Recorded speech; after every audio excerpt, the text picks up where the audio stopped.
DeForest, you've had a lot of success against Houston throughout your career. Is it a scheme thing or a matchup thing that allows you to have that success? And do you feel like you're getting close to maybe one of those multiple sack performances? Yeah, I think it's both. You know, scheme, matchup, both what you just said. Yeah, I mean, going into the game, definitely. You know, I haven't been playing to where I want to be playing. You know what I mean? On a personal level, and I feel like this is one of the games I could get it started. Why do you think it's been a little bit tough to get going? You know, it's just one of those things. I mean, I feel like sometimes I go through it at some points throughout the season where I'm, you know, maybe just thinking too much or things like that. But eventually, I get it started. So I feel like this week could be a good week, great week to start that. You always see a lot of extra attention. Have you felt that even more this season, or is it about the same as? Yeah, at times in certain games, definitely. You know, feeling, you know, sometimes, you know, the running back coming through the B gap chipping, or you know, games like Miami where, you know, there was times where I was getting triple teamed and little things like that. So it's just things I got to get past and figure out ways to win, and also trying to find a good flow in the pass rushing situations. DeForest, how many times did you rewatch the final 18 minutes of that game against Baltimore? Have you watched it since Monday? Yeah, multiple times. Yes. Yeah. When you look at what you guys were not able to do in stopping Baltimore's offense, Mm-hmm. what did you see? What did you take away from it? What did you see? Yeah, it's just the lack of pressure up front. You know what I mean? We had some injuries on the back end.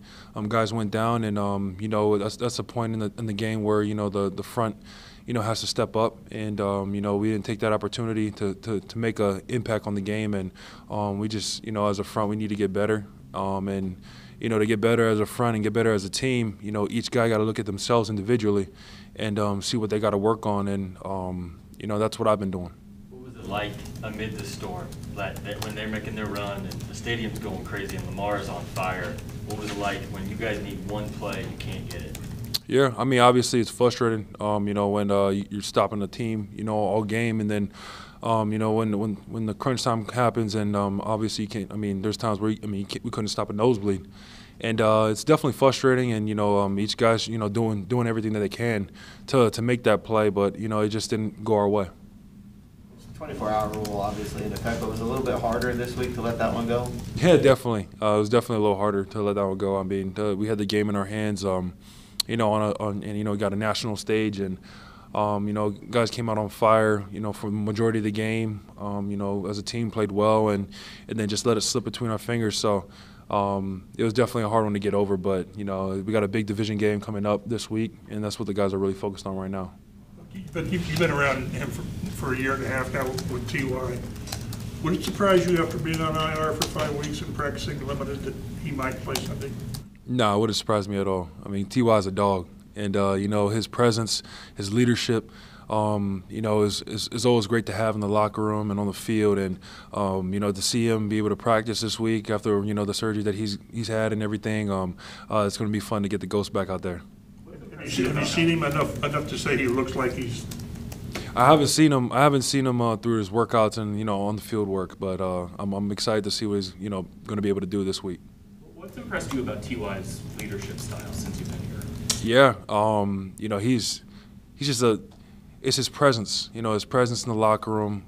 You know, he's a guy who leads by great example. And when there's times where, you know, somebody needs to step up and speak, I mean, he's one of those guys. And you know, having the experience that he has, and you know, to keep it going, how as long as he's, you know, been in the league and playing at a high level, like I said, I mean, having a guy like that in the locker room is, you know, big and crucial for a team.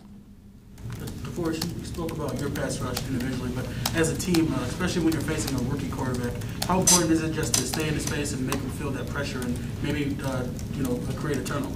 Yeah, yeah, definitely. Especially facing a rookie quarterback, I mean, that pass rush needs to be present.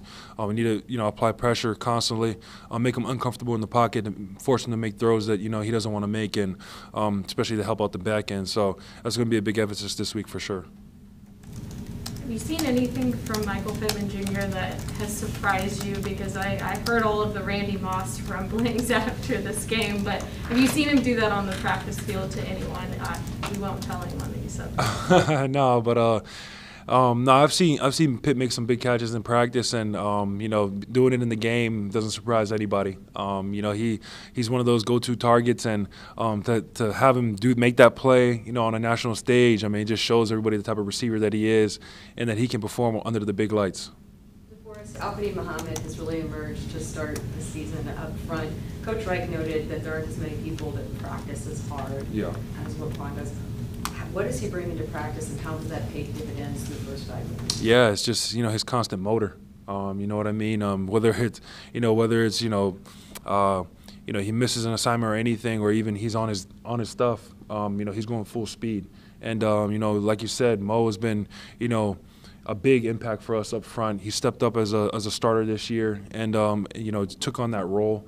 And you know, to have the things that he does in practice is, you know, it's infectious. So, you know, the guys, you know, see the type of player that he is in practice and the motor that he has. It gets everybody else going, running to the ball and doing things like that. And, you know, it's showing up on Sundays, you know, him making plays, flying around. And I'm very happy for him. You still beating Carson to the facility every day? Majority of the time, yeah.